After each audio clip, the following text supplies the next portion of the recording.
ଆଜିର ଏହି ସାମ୍ବାଦିକ ସମ୍ମିଳନୀରେ ଆପଣମାନଙ୍କୁ ମୁଁ ସ୍ୱାଗତ କରୁଛି। ଭାରତୀୟ ଜନତା ପାର୍ଟି ଭୁବନେଶ୍ୱର ସାଂଗଠନିକ ଜିଲ୍ଲା ପକ୍ଷରୁ ଏ ସାମ୍ବାଦିକ ସମ୍ମିଳନୀ କରାଯାଉଛି। ଆମ ଗ୍ରହଣରେ ଅଛନ୍ତି ଭୁବନେଶ୍ୱର ସାଂଗଠନିକ ଜିଲ୍ଲା ଭାରତୀୟ ଜନତା ପାର୍ଟିର ଜିଲ୍ଲାର ସଭାପତି ତଥା ଏକାମ୍ର ନିର୍ବାଚନ ମଣ୍ଡଳୀର ବିଧାୟକ ବାବୁ ସିଂ ଭାଇ ଏବଂ ଆମର ବଡ଼ ଭାଇ ପୂର୍ବତନ ବିଧାୟକ ଏବଂ ଉତ୍ତର ଭୁବନେଶ୍ୱରର ନିର୍ବାଚନ ମଣ୍ଡଳୀର ଦାୟିତ୍ୱ ରଖିବା ପ୍ରିୟଦର୍ଶୀ ମିଶ୍ର ମହୋଦୟ ସମ୍ମିଳନୀ ଏହି ଉଦ୍ଦେଶ୍ୟରେ ଆମେ କରୁଛେ। ଆପଣମାନେ ସମସ୍ତେ ଜାଣିଛନ୍ତି ଗତ 3 ଦିନ ଧରିକି ଯେଉଁଭଳି ଭାବରେ ଭୁବନେଶ୍ୱର ସହରର ସଫେଇ କଥାକୁ ଆଧାର କରିକି ଏବଂ ବିଶେଷ ଭାବରେ ସଫେଇ କର୍ମଚାରୀର ପ୍ରମୁଖ ଥିବା ସହଦେବ ନାୟକଙ୍କର ଯେଉଁ ହତ୍ୟା ଘଟିଲା, ସେ ହତ୍ୟା ଘଟିବା ଓ ତା ପାଇଁ କି ଯେଉଁଭଳି ଭାବରେ ପୋଲିସ ପ୍ରଶାସନ ତତ୍ପର ହୋଇକି ଆସାମୀକୁ ତୁରନ୍ତ ଗିରଫ କରିବା ଏବଂ ପରମୁହୂର୍ତ୍ତର ଯେଉଁ ପ୍ରବାସୀ ଭାରତୀୟର ସମ୍ମିଳନୀ ଚାଲିଛି, 160 ଦେଶରୁ ପ୍ରବାସୀମାନେ ଆସିଛନ୍ତି। ଏ ଅବସରରେ ପ୍ରଧାନମନ୍ତ୍ରୀ ନରେନ୍ଦ୍ର ମୋଦି ଏବଂ ଆମର ରାଷ୍ଟ୍ରପତି ଦ୍ରୌପଦୀ ମୁର୍ମୁ ଇଏ ଆସୁଛନ୍ତି। ଏ ଅବସରରେ ବହୁ ନେତୃତ୍ୱ ବି ଆସିଛନ୍ତି। ଏ ଅବସରରେ ବିଜୁ ଜନତା ଦଳର ଯେଉଁ କାର୍ଯ୍ୟଶୈଳୀ ରହିଲା, ଯିଏକି ଭୁବନେଶ୍ୱର ମହାନଗର ନିଗମର ଦାୟିତ୍ୱରେ ଅଛନ୍ତି, ଯେ ମେୟର ଅଛନ୍ତି ଏବଂ ବିଧାୟକମାନେ ଯେଉଁମାନେ ଅଛନ୍ତି ବିଜୁ ଜନତା ଦଳର ଭୁବନେଶ୍ୱରରେ, ସେମାନଙ୍କର ଯେଉଁ କାର୍ଯ୍ୟଶୈଳୀ ରହିଲା ତା ଉପରେ ନେଇକି ଏ ସାମ୍ବାଦିକ ସମ୍ମିଳନୀ ଆମେ କରିବା ପାଇଁ ଯାଉଛୁ। ମୁଁ ନିବେଦନ ରଖିବି ବାବୁ ଭାଇଙ୍କୁ ସେ ତାଙ୍କର କଥା ରଖିବେ। ଜୟ ଜଗନ୍ନାଥ। ସମସ୍ତଙ୍କୁ ନମସ୍କାର। ଗତ 3 ଦିନ ହେବ ଭୁବନେଶ୍ୱରରେ ସହଦେବ ନାୟକ ଢେଗୁ ନାମକ ଏକ ଯୁବକଙ୍କର ରାଜରାସ୍ତାରେ ସକାଳୁ ହତ୍ୟା କରାଗଲା। ନିଶ୍ଚିତ ଭାବେ ଏ ସମସ୍ତଙ୍କ ପାଇଁ, କେବଳ ତା ପରିବାର ପାଇଁ ନୁହେଁ, ଆମ ସମସ୍ତଙ୍କ ପାଇଁ, ସବୁ ଭୁବନେଶ୍ୱରବାସୀଙ୍କ ପାଇଁ ଏକ ଦୁଃଖଦ ଘଟଣା। ଏଭଳି ଘଟଣା ସଭ୍ୟ ସମାଜରେ ଘଟିବା ଉଚିତ ନୁହେଁ। ତା ପରିବାର ପ୍ରତି ଆମର ଯଥେଷ୍ଟ ସମବେଦନା ଅଛି।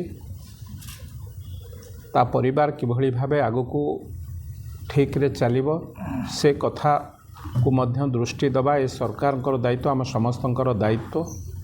ତା ସହିତ ତା ପରିବାର ସହିତ, ସ୍ୱର୍ଗତ ସହଦେବ ନାୟକର ପରିବାର ସହିତ ଆମେ ସମସ୍ତେ ଖୁଣ୍ଟ ଭଳି ଠିଆ ହେଇଛୁ। ଆମେ ତ ତା ପରିବାରକୁ ଆଉ ସେ ପୁଅ ବା ତା'ର ସହଧର୍ମିଣୀର ତାଙ୍କ ସ୍ୱାମୀକି ଫେରାଇ ପାରିବ ନାହିଁ, କିନ୍ତୁ ଆମର ଦାୟିତ୍ୱ, ଏ ରାଜ୍ୟ ସରକାରଙ୍କର ମଧ୍ୟ ଦାୟିତ୍ୱ ଏ କଥାକୁ ନେଇକି ଆମେ କିଭଳି ଭାବେ ତାର ପରିବାରକୁ ସାନ୍ତ୍ୱନା ଦେଇପାରିବୁ। ସେଥିପାଇଁ ଦୀର୍ଘ 3 ଦିନ ହେବ ଭୁବନେଶ୍ୱର ନେତା ଜଗନ୍ନାଥ ପ୍ରଧାନ ସମ୍ପୂର୍ଣ୍ଣ ଭାବେ ତା ପରିବାର ସହିତ ଯୋଗାଯୋଗରେ ଅଛନ୍ତି ଏବଂ ସେ ଯେଉଁଠି ରହୁଛି ସେ ସାହି ସାଙ୍ଗରେ ମଧ୍ୟ ସମ୍ପୂର୍ଣ୍ଣ ଭାବେ ଯୋଗାଯୋଗରେ ଅଛନ୍ତି। ପୋଲିସ କି ପ୍ରଥମ ଦିନ ହତ୍ୟାକାଣ୍ଡର ପରେ ତା ପରିବାର ଏବଂ ତା ପରିବାରର ସହଯୋଗୀମାନଙ୍କର ଯେଉଁ ଦାବି ଥିଲା, ଏଭଳି ଏକ ପୁଅ ଆମ ଠାରୁ ଛାଡ଼ିକି ଚାଲିଯାଇଛି ବା ଆମ ଠାରୁ ଛଡ଼େଇକି ନିଆଯାଇଛି, ଯେଉଁମାନେ ଆଧିରେ ଦୋଷୀ, ସେ ଯେଡ଼େ ବଡ଼ ବ୍ୟକ୍ତି ହେଉ କି ଯେଉଁଭଳି ବ୍ୟକ୍ତି ହେଉ, ତୁରନ୍ତ ତାକୁ ଧରାଯିବା ଦରକାର ଏବଂ ତା ବିରୁଦ୍ଧରେ ଦୃଢ଼ କାର୍ଯ୍ୟାନୁଷ୍ଠାନ ଗ୍ରହଣ କରିବା ଦରକାର।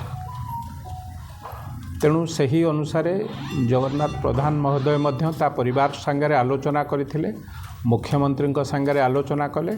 ମୁଖ୍ୟମନ୍ତ୍ରୀ ପୁଲିସ ବିଭାଗକୁ ତୁରନ୍ତ ଯେତେ ଶୀଘ୍ର ହୋଇପାରିବ ତାଙ୍କୁ ଧରିବା ପାଇଁ ନିର୍ଦ୍ଦେଶ ଦେଇଥିଲେ।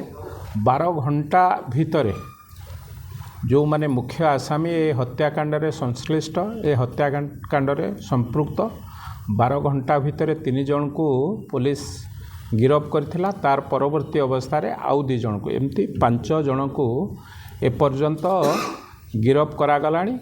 ଏବଂ ଯେଉଁ କଥା ଆମ ସରକାର କହିଛି, ହତ୍ୟାକାଣ୍ଡରେ ଯେଉଁମାନେ ସମ୍ପୃକ୍ତ ତାଙ୍କ ବିରୁଦ୍ଧରେ ଦୃଢ଼ କାର୍ଯ୍ୟାନୁଷ୍ଠାନ ଗ୍ରହଣ କରିବା ସଙ୍ଗେ ସଙ୍ଗେ ଅତି ଶୀଘ୍ର ସେ କେସ୍କୁ ଫଇସଲା କରାଯିବ, ତାକୁ ମଧ୍ୟ ତ୍ୱରାନ୍ୱିତ କରାଯିବ। ଏଣୁ ଆମେ ଆପଣଙ୍କ ମାଧ୍ୟମରେ କେବଳ ତା ପରିବାରକୁ ନୁହେଁ, ସାରା ଭୁବନେଶ୍ୱରବାସୀଙ୍କୁ ମଧ୍ୟ ଜଣାଇ ଦେବାକୁ ଚାହୁଁଛୁ, ଇଏ ହେଉଛି ଲୋକମାନଙ୍କର ସରକାର। ଆଇନ ତା ବାଟରେ ଯିବ କହିକି ଯେଉଁମାନେ ଆଇନକି ନିଜ ବାଟରେ ନେଉଥିଲେ, ଏ ସରକାର ସେଭଳି ସରକାର ନୁହେଁ।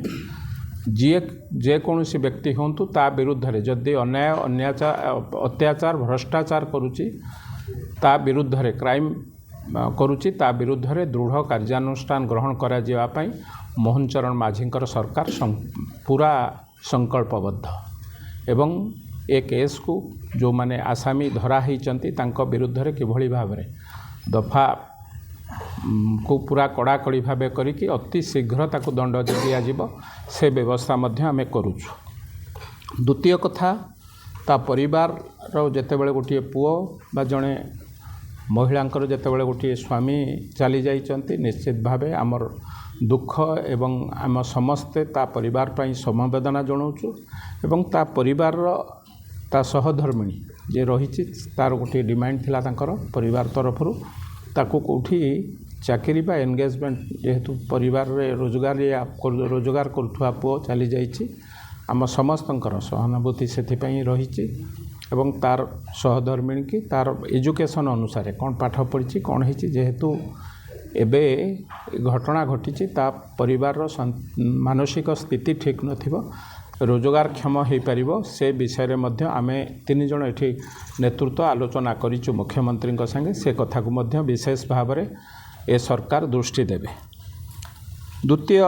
ତୃତୀୟ କଥା ହେଲା, ଯେଉଁ କଥା ଏ ଘଟଣା ଘଟିବାର ସେଦିନ ମୁଖ୍ୟମନ୍ତ୍ରୀ ନିର୍ଦ୍ଦେଶ ଦେଇଥିଲେ, ଆଜି ମଧ୍ୟ ସକାଳୁ ମୁଁ ମୁଖ୍ୟମନ୍ତ୍ରୀଙ୍କ ସାଙ୍ଗରେ ସିଧାସଳଖ ଆଲୋଚନା କରିଛି।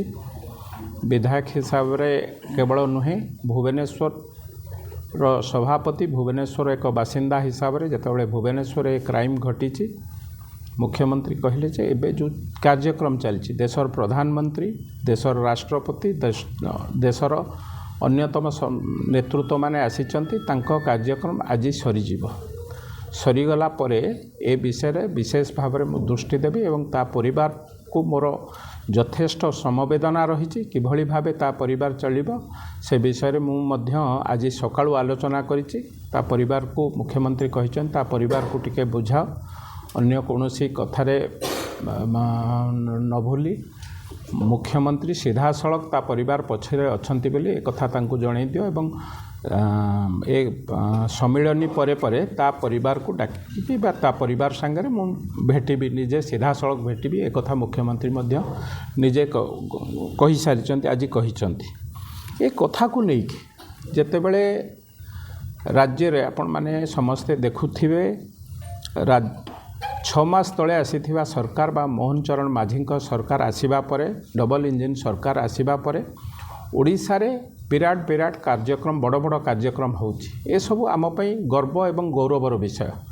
ଡିଜି ଓ ଆଇଜି ସମ୍ମିଳନୀ ହେଉ, ନୌସେନା ଦିବସ କଥା ହେଉ ଏବଂ ଏବେ ଯେଉଁ ପ୍ରବାସୀ ଭାରତୀୟଙ୍କର ମହାସମ୍ମିଳନୀ ଚାଲିଛି, ସେ କଥାକୁ ନେଇକି ଯେତେବେଳେ ଦେଶର ନେତୃତ୍ୱମାନେ ଆମ ସହରକୁ ଆସୁଛନ୍ତି, ଆମ ରାଜ୍ୟକୁ ଆସୁଛନ୍ତି, ଆମ ସମସ୍ତଙ୍କ ପାଇଁ ଗୋଟେ ଗର୍ବ ଏବଂ ଗୌରବର ବିଷୟ। ତାଙ୍କୁ ଆତିଥ୍ୟତା ଦେବା, ତାଙ୍କର ଆତିଥ୍ୟତାରେ କୌଣସିଥିରେ କମ୍ ହେବା ଉଚିତ ନୁହେଁ। ଏକଥା ଆମେ ସମସ୍ତଙ୍କର ଦାୟିତ୍ୱ, କେବଳ ସରକାରଙ୍କର ଦାୟିତ୍ୱ ନୁହେଁ, ସାଧାରଣ ନାଗରିକ ହିସାବରେ ଆମ ଦାୟିତ୍ୱ, ଆପଣମାନଙ୍କର ସମସ୍ତଙ୍କର ଆମର ଦାୟିତ୍ୱ।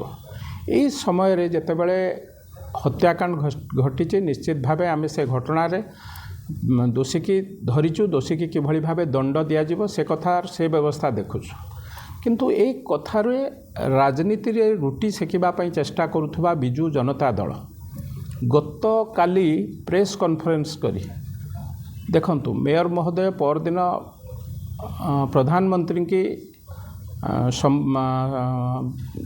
ନିମନ୍ତେ ସମ୍ବର୍ଦ୍ଧନା କରିଛନ୍ତି ଏୟାରପୋର୍ଟରେ। ପରବର୍ତ୍ତୀ ଅବସ୍ଥାରେ ଆସି ଏ କଥାକୁ ଆଲୋକପାତ କରୁଛନ୍ତି ଯେ ଆନ୍ଦୋଳନ କିଭଳି ଭାବେ ହେବ। ଏ କଥା ଡବଲ୍ ଷ୍ଟାଣ୍ଡାର୍ଡ଼ କଥା ଆଜ୍ଞା, ଆମେ ଏ କଥାକୁ ନାପସନ୍ଦ କରୁଛୁ। ବିଜୁ ଜନତା ଦଳର ଭାଇମାନଙ୍କୁ ଭଉଣୀମାନଙ୍କୁ ଅନୁରୋଧ କରୁଛୁ, ଆଗ ରାଜ୍ୟ କଥା, ଏ କଥାରେ ଯେତେବେଳେ ରାଜ୍ୟର ସମ୍ମାନ କଥା ଉଠୁଛି ଆପଣ ଏଭଳି ରାଜନୀତି ରୁଟି ସେକନ୍ତୁ ନାହିଁ ଯାହାଦ୍ୱାରା ସାଧାରଣ ଲୋକଙ୍କ ଦ୍ୱାରା ଆପଣମାନେ ସମାଲୋଚିତ ହେବେ। ଗୋଟିଏ କଥା ସେମାନେ ଡିମାଣ୍ଡ କରିଛନ୍ତି 1 କୋଟି ଟଙ୍କା ଦେବା ପାଇଁ ତାର ପରିବାରକୁ। ଆମେ ସେଥିପାଇଁ ତା ପରିବାର ପାଇଁ ଯଥେଷ୍ଟ ସମବେଦନା ଅଛି। ତା ପରିବାର ପାଇଁ ଆମର ମନ ଭିତରେ ବହୁତ ଦୁଃଖ ମଧ୍ୟ ଅଛି। ଗୋଟିଏ କୋଟି କାହିଁ 10 କୋଟି ଦେଲେ ଗୋଟେ ପରିବାରର ପୁଅକୁ ଆମେ ଫେରାଇ ପାରିବା ନାହିଁ। କିନ୍ତୁ ସରକାରର ମଧ୍ୟ କିଛି କମ୍ପଲସନ୍ ରହିଛି। ଗୋଟିଏ ସରକାର 24 ବର୍ଷ ଥିଲା, ଡ୍ରେନ୍ ଭିତରେ 5 ଜଣଙ୍କର ଜୀବନ ଯାଇଛି। ସେହି ସରକାରରେ ରିଷି ବୋଲି ଗୋଟେ ଯୁବକର ହତ୍ୟାକାଣ୍ଡ ହୋଇଥିଲା ଏବଂ ନିଜେ ଆଜିର ବିଧାୟକ ସେତେବେଳର ମେୟର ସେ ବି ସନ୍ଦେହ ଘରରେ ରହିଥିଲେ ସେ ହତ୍ୟାକାଣ୍ଡ ସାଙ୍ଗରେ। କେତେ ଟଙ୍କା ସେ ପରିବାରମାନଙ୍କୁ ଦିଆଯାଇଛି ତାକୁ ଟିକେ ତଦାରଖ କରନ୍ତୁ। ବିଧାୟକ ଯେତେବେଳେ ପ୍ରେସ୍ କନଫରେନ୍ସ କରୁଛନ୍ତି, ମୋର ପ୍ରଶ୍ନ ସେ ବିଧାୟକଙ୍କୁ ଆଉ ମେୟରମାନଙ୍କୁ, ଆପଣଙ୍କ ସମୟରେ ଯେଉଁ ହତ୍ୟାକାଣ୍ଡ ଘଟିଛି, ଆପଣଙ୍କ ସମୟରେ ଯେଉଁମାନେ ଡ୍ରେନ୍ରେ ପଡ଼ିକି ମୃତ୍ୟୁବରଣ କରିଛନ୍ତି, କେତେ କୋଟି ଟଙ୍କା ଆପଣ ଦେଇଛନ୍ତି? ସେ ପରିବାର ପାଇଁ ଯଥେଷ୍ଟ ସମବେଦନା ଆମର ରହିଛି, ଆମ ସମସ୍ତଙ୍କର ମଧ୍ୟ ରହିଛି। ଏ କଥାରେ ଆମେ ଜମା ଦ୍ୱୈତ ମନୋଭାବ ରଖୁନାହୁଁ। କିନ୍ତୁ ସରକାରର ମଧ୍ୟ କିଛି କମ୍ପଲସନ୍ ଅଛି। ଆମେ ଯେଉଁଠି ଦେଶର ବାଉଣ୍ଡ୍ରିରେ ବା ଦେଶର ଯେଉଁମାନେ ସୈନିକ ଜଗୁଛନ୍ତି ତାଙ୍କ ପାଇଁ ମଧ୍ୟ ଆମେ କେଉଁଠି ଏ ରାଶି ଦେଇପାରୁନାହୁଁ ଦେଶର ସମସ୍ୟା ଯେତେବେଳେ। ତେଣୁ ଆମ ସମସ୍ତଙ୍କର ଦାୟିତ୍ୱ, ସରକାର ଉପରେ ଖାଲି ଦୋଷ ଲଦିଲେ ହେବ ନାହିଁ, ସରକାରଙ୍କର ଦାୟିତ୍ୱ ମଧ୍ୟ ବୁଝିବା ଦରକାର। ତେଣୁ ବିଜୁ ଜନତା ଦଳର ସଭାପତି ହୁଅନ୍ତୁ, ବିଧାୟକ ହୁଅନ୍ତୁ, ମେୟର ହୁଅନ୍ତୁ, ଅଯଥା ରାଜନୀତି ରୁଟି ନ ସେକିବା ପାଇଁ ମୁଁ ଆପଣମାନଙ୍କ ଜରିଆରେ ତାଙ୍କୁ ଅନୁରୋଧ କରୁଛି। ଏ ସମସ୍ତଙ୍କ ପାଇଁ ଗୋଟିଏ ଇମୋସନାଲ୍ ପ୍ରଶ୍ନ। এই କଥାକୁ ଉପରେ ସମସ୍ତଙ୍କର ସମବେଦନା ରହିବା ଉଚିତ।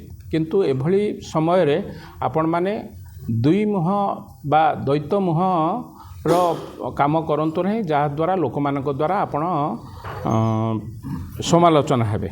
ସେଇଭଳି ଭାବେ ମୁଁ କହିବାକୁ ଚାହୁଁଛି, ଆମେ ତ ମୁଖ୍ୟମନ୍ତ୍ରୀଙ୍କ ସାଙ୍ଗେ ଆଲୋଚନା କରିଛୁ ଏବଂ ବିଗତ 10 ବର୍ଷ ତଳେ ଯେଉଁ ରିଷିର ହତ୍ୟାକାଣ୍ଡ ଘଟିଥିଲା ତାର ପର୍ଦ୍ଦାଫାଶ ବା ତା ପରିବାରକୁ ସମବେଦନା କିଏ ଜଣେଇଛନ୍ତି ବିଗତ 10 ବର୍ଷ ହେଲାଣି। ନିଜେ ମେୟର ସେ ଘଟଣାରେ ସମ୍ପୃକ୍ତ ଥିଲେ ବୋଲି ସନ୍ଦେହ ଘରରେ ଅଛନ୍ତି, ଆଜି ମଧ୍ୟ ସନ୍ଦେହ ଘରରେ ଅଛନ୍ତି।